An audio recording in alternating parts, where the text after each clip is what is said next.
톨스토이의 사람은 무엇으로 사는가라는 책이 있어요. 그 책의 내용이 이렇습니다. 어느 마을에 세미온이라는 가난한 구두쟁이가 있었어요. 구두를 만드는 사람이죠. 그가 어느 몹시 추운 겨울날 그가 겨울 내도록 입는 그 외투 한 벌을 수리하기 위하여서 시장으로 이제 양가죽을 사러 갑니다.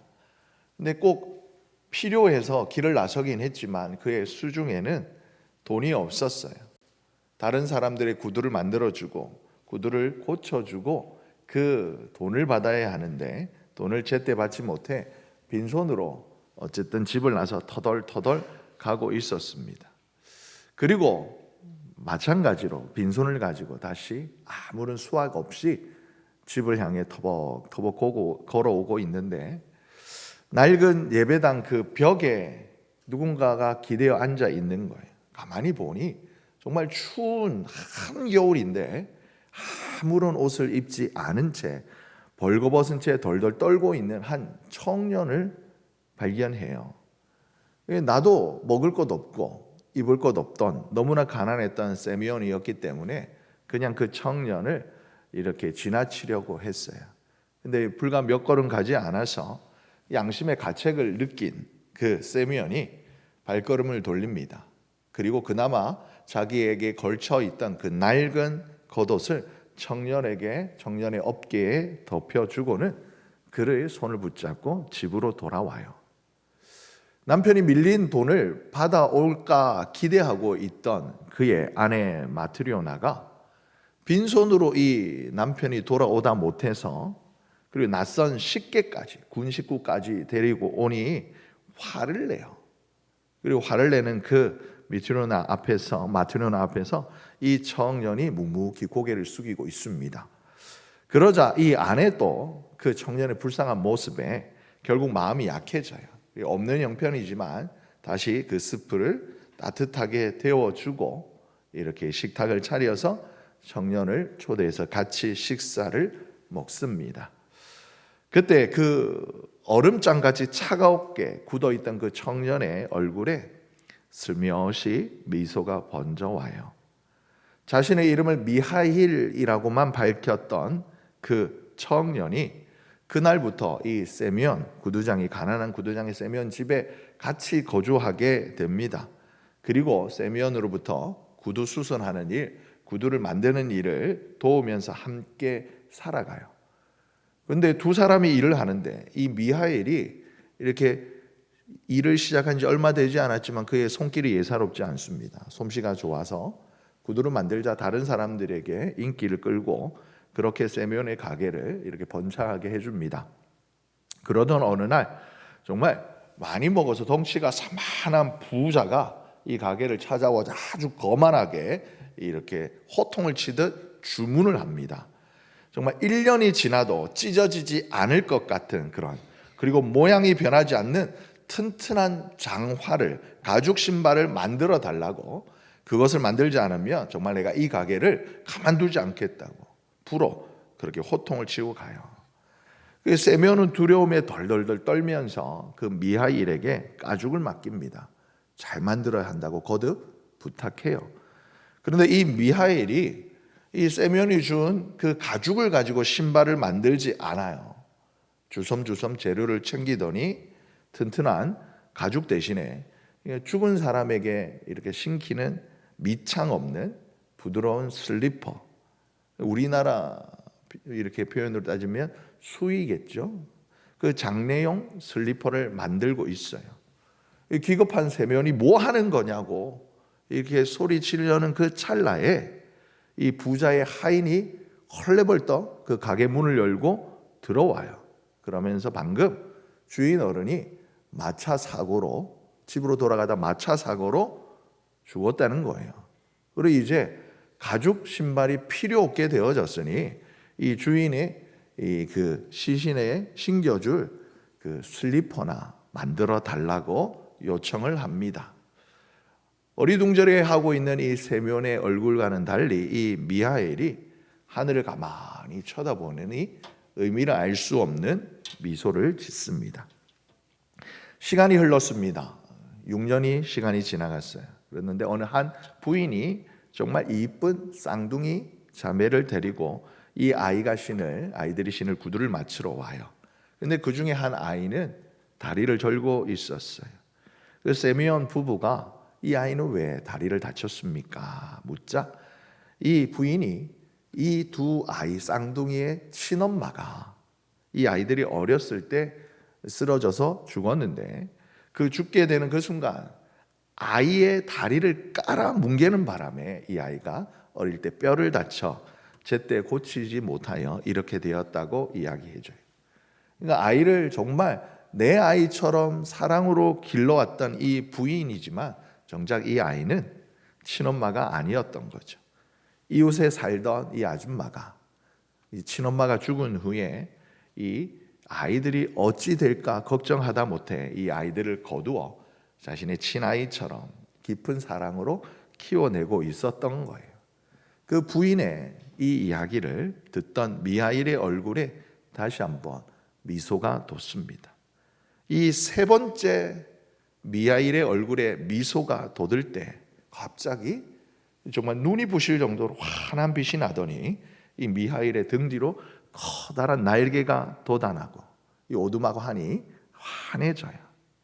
사실 이 미하일은 하나님께 벌을 받아 인간 세상에 쫓겨났던 천사였던 거죠. 이 천사가 이 땅에 왔던 이유는 무엇이냐면 6년 전 이 쌍둥이 아이를 낳고 죽어가던 이 산모, 그 산모의 영혼을 거두오라라는 하나님의 명령을 받아 이 땅에 내려왔었습니다. 그런데 이 천사 자신의 앞에 있는 이 죽음의 천사 그에게 이 아기 엄마가 간청해요. 내가 지금 죽으면 이 핏덩이들 어떻게 합니까? 이 아이들도 반드시 죽게 될 텐데 잠시 잠깐이라도 나를 살려주지 않겠냐고. 그 아기 엄마의 눈물의 호소에 마음이 약해진 천사 미하일이 그녀의 영혼을 거두지 못했어요. 하나님의 명령을 어긴 거죠. 그 명령을 어긴 천사 미하일에게 하나님이 벌을 내립니다. 그리고 너는 세 가지의 질문에 답을 찾기 전에는 다시 천국으로 하늘나라로 오지 못할 것이다 라고 벌을 주신 거예요. 그 미하일 천사에게 주셨던 하나님의 세 가지 질문이 무엇이냐? 첫 번째는 사람의 마음 속에는 무엇이 있느냐라는 거예요. 그 미하일은 그렇게 하나님께 벌을 받아 이 땅에 벌거벗긴 채 내팽개청이 쳐졌어요.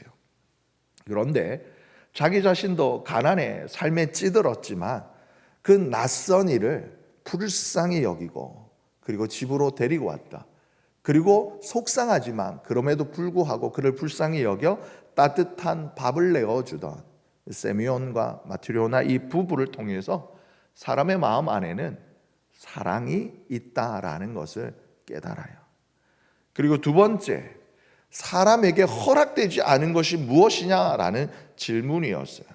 그런데 말씀드린 것처럼 당장 그날 오후에 집으로 돌아가는 길에 자신의 생명이 끝날지도 모른 채 내가 정말 1년을 신어도 튼튼할 그 구두를 만들어라고 호통을 치며 주문하던 그 부자를 통해서 우리 인간은 자신에게 지금 당장 무엇이 필요한지조차 아는 깨닫는 그 지혜가 부족하다라는 것을 깨닫게 됩니다. 그리고 마지막 하나님께서 이 미하일 천사에게 주신 질문은 그렇다면 이 땅에 살아가는 사람들은 무엇으로 살아가느냐라는 거예요.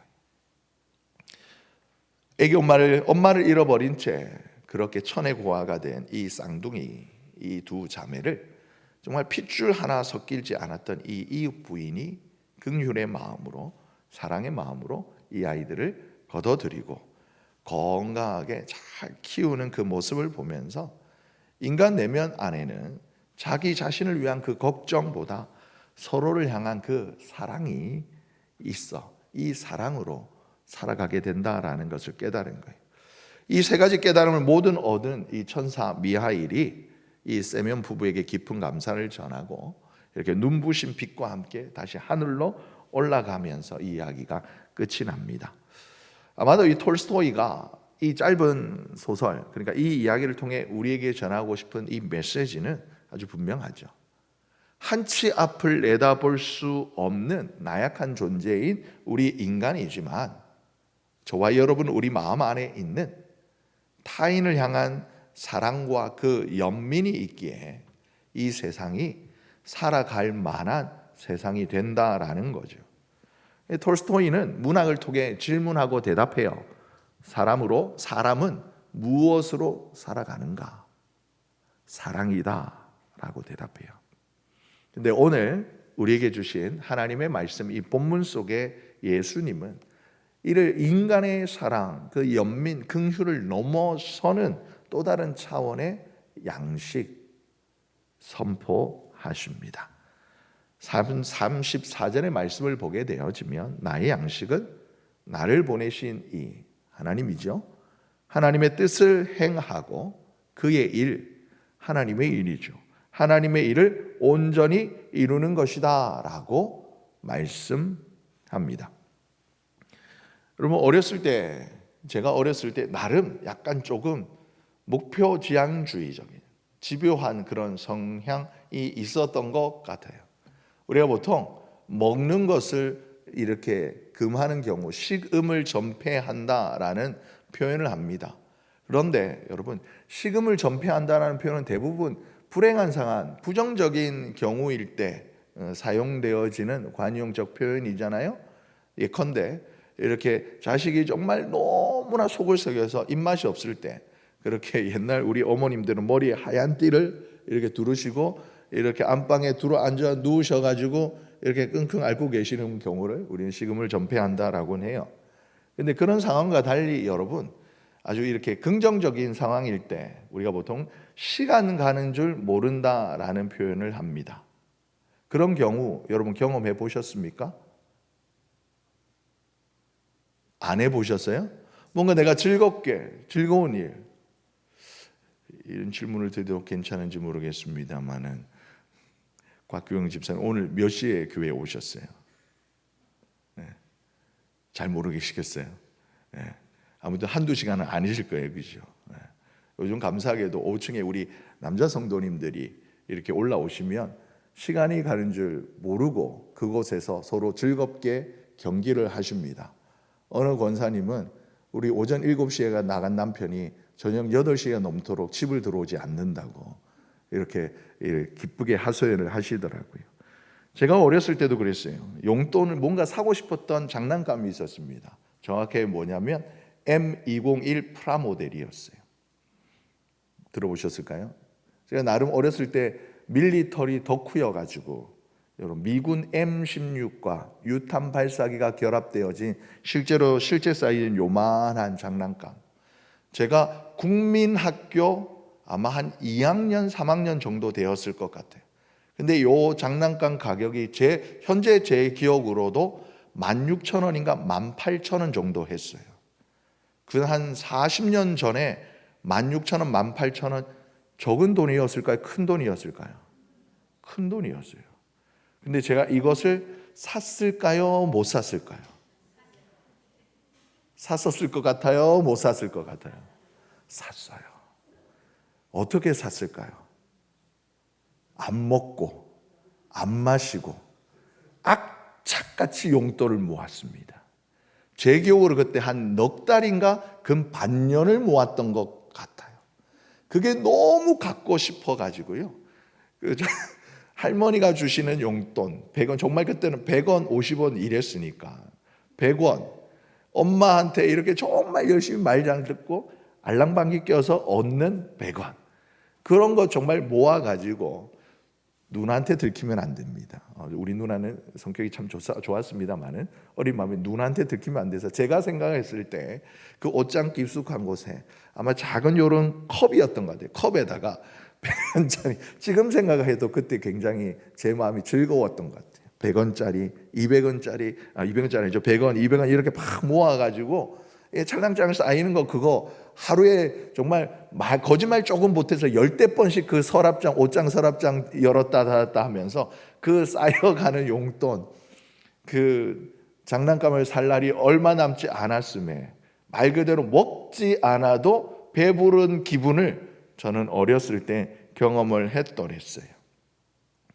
우리가 살아가는 동안에도 여러분, 정말 기쁘고 즐거운 일이 있을 때 먹지 않아도 이렇게 허기가 지지 않는 듯, 그러니까 먹지 않아도 배가 부르다라는 그런 경험 적어도 한두 번씩은 해보셨을 거예요. 그렇죠? 오늘 우리 본문에 예수님께서 말씀하시는 거예요.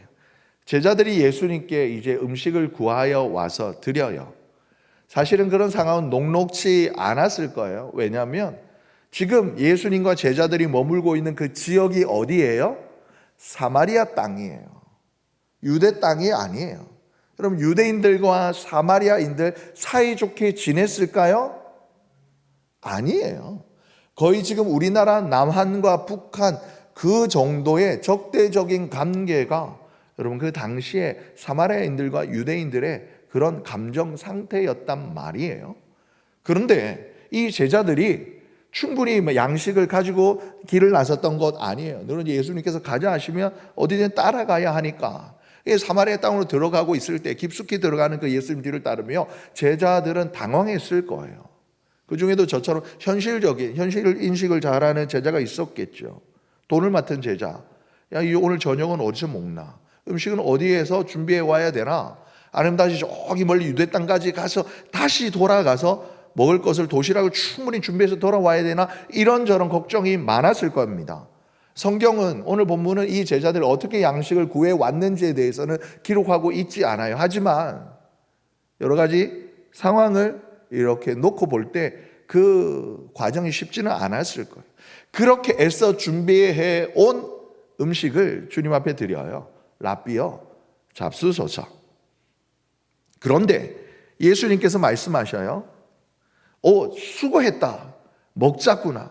축사하시고 떼어 나눠주시는 것이 아니라 뜬금없이 그림에 보시는 것처럼 손을 내민 그 제자들의 그 손을 보시는 대신에 다른 곳을 바라보시며 주님이 말씀하셔. 내게는 너희가 알지 못하는 양식이 있다.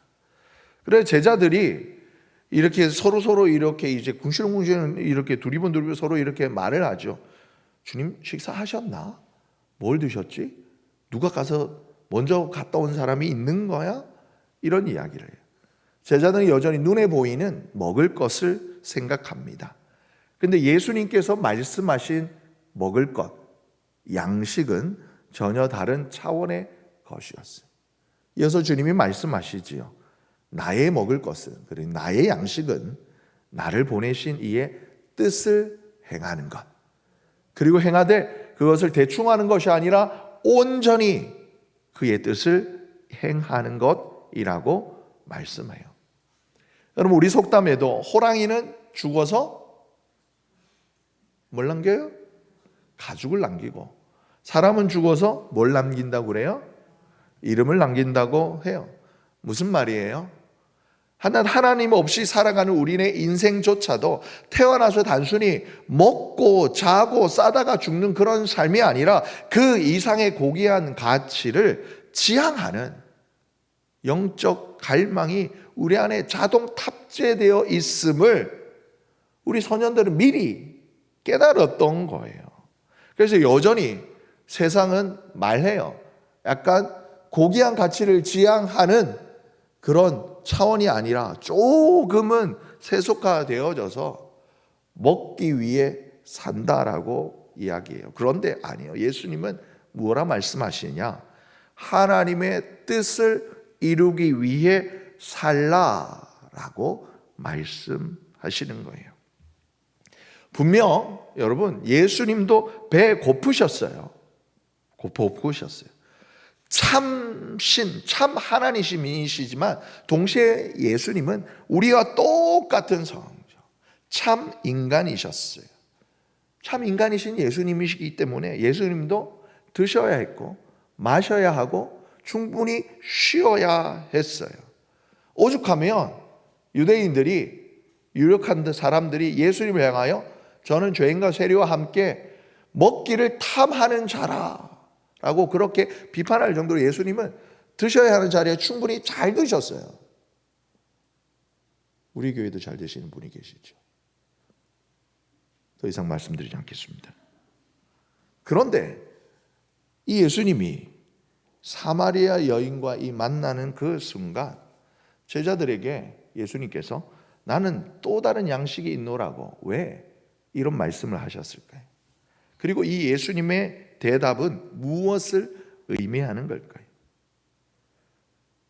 한 영혼이 살아나는 일이 있었어요. 상처 입은 영혼이 회복되어지는 사건이 있었습니다. 죄인이 구원을 받았어요.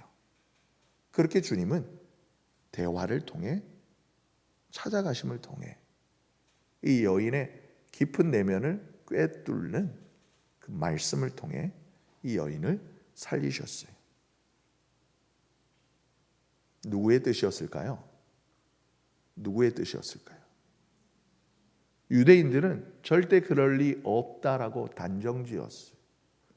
저들은 하나님의 순수한 백성이 아니라고, 이방인과 함께 통혼하며 오염되어진 부정한 핏줄의 후손이라고, 하나님의 자녀가 하나님의 후손이 백성이 아니라고 단정지어 선을 그어버렸어요. 그런데 아니요. 하나님의 시선은 그들에게도 향하고 있었던 거예요. 이 한 여인이 구원을 받는 그 순간 하나님의 뜻이 이루어졌습니다. 그리고 이 사건이 우리 주님의 심령을 충만하게 채웠어요. 예수님이 말씀하시고 예수님이 행하셨던 하나님의 뜻, 그것은 과연 무엇이었는가? 잃어버린 자를 찾아가는 것, 죽어가는 그 영혼을 다시 일으켜 살리는 것, 그것이 바로 하나님의 뜻이었다라는 거예요. 구약 에스겔 33장 12절에 11절의 말씀을 보게 되어지면 하나님께서 에스겔 선지자에게 말하는 거예요. 나의 삶을 두고 맹세하노니 나는 악인이 죽는 것을 기뻐하지 아니한다는 거예요. 악인이 그 길에서, 악한 길에서 돌이켜 떠나 살아나는 것을 우리 하나님은 기뻐하신다라는 거예요. 하나님은 내가 거룩하니 너희도 거룩하라 하셨어요. 하나님께서는 마치 여러분 타작마당에 키를 들고 이렇게 알곡과 추수를 모아서, 우리 주님 말씀해 보면 알곡은 곡간에 들이고 가라지와 쭉정이는 버린다라고 말씀하신 그 이유가 왜 굳이 말씀하셨겠어요? 이미 쭉정이였던 그들 사람에게 임하게 될 그 진노, 하나님의 그 진노의 불길을 경고하시는 거예요. 무슨 말씀이에요? 지금이라도 텅 비어버린 너의 영혼 안에 하나님의 말씀으로, 하나님의 뜻으로 가득 채우라. 경고한 말씀은, 경고하시는 말씀인 거예요. 비록 악한 사람일지라도 죽지 않는 것, 그렇게 다시 살아나는 것, 우리 하나님은 악인이 그냥 그렇게 살다가 죽어버리는 것 기뻐하시지 않는다라고 말씀하시는 거예요. 오히려 그 악한 길에서 돌이켜 생명의 길로 돌아오는 것, 이것이 하나님의 뜻이고 예수님께서 행하신 일이다라는 거예요. 저 개인적인 일이면서 동시에 우리 교회 공동체에게도 적지 않은 사건이 이번 한 주에 있었습니다. 말씀을 계속 준비하며 묵상하는데 이 말을 지우고 싶은 마음이 너무나 많이 들었어요. 정말 개선의 여지가 없어 보이는 악한 그 사람인데 계속 제 마음이 찔리는 거예요. 어떻게 돼야 할까?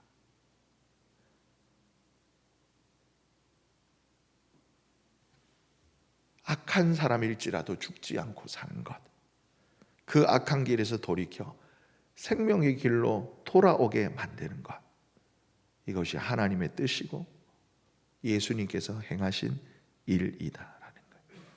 그리고 그 일을 통하여 우리 주님은 그 고단한 육신의 배고픔, 허기조차 잊게 만드는 큰 만족감을 느끼신 거예요.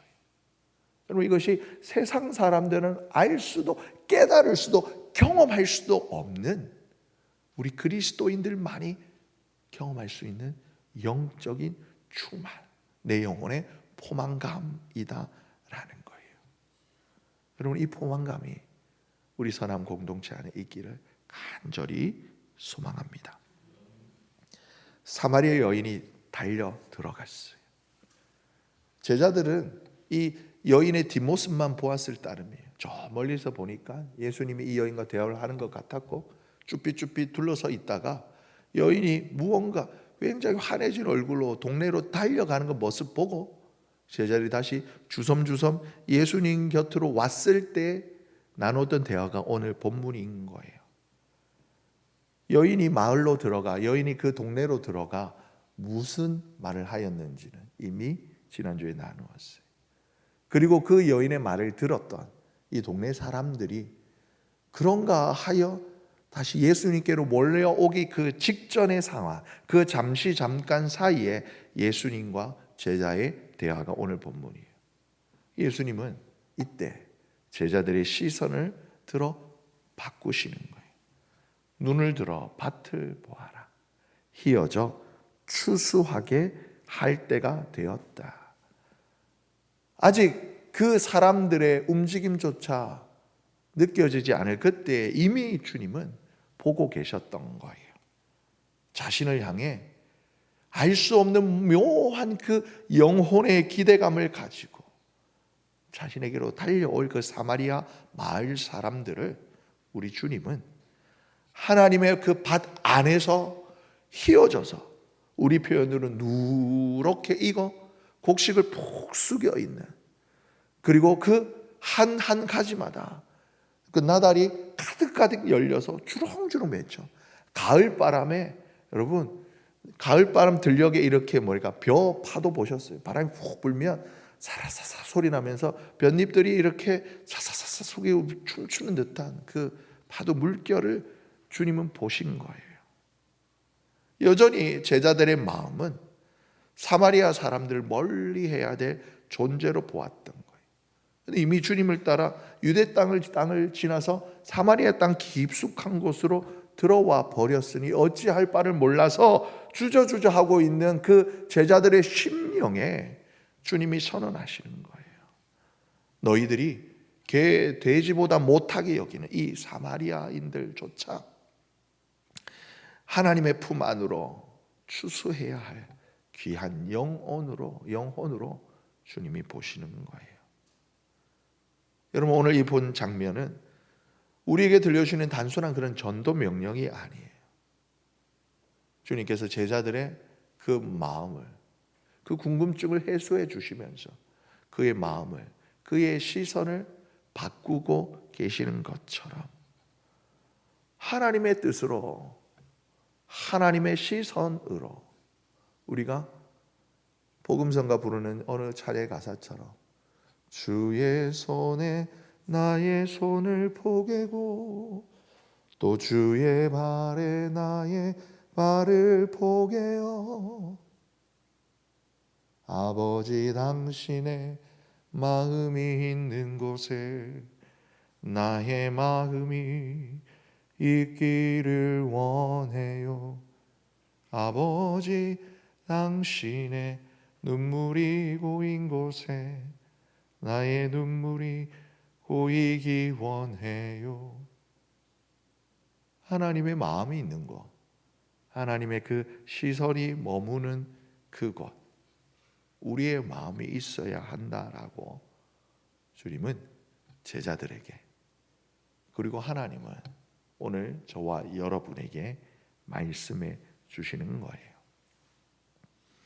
다시 오늘의 질문으로 돌아와 보겠습니다. 톨스토이는 그의 책의 제목에서 사람은 무엇으로 사는가 질문을 던졌습니다. 오늘 하나님의 말씀은 저와 여러분에게 질문하는 거예요. 너는 무엇으로 살겠느냐? 너는 무엇으로 살아가고 있느냐? 그리고 무엇으로 살아가고 싶으냐? 하나님의 뜻은 분명합니다. 저 죽어가는 영혼 살리라는 거예요. 그리고 하나님은 우리에게 들려주셔요.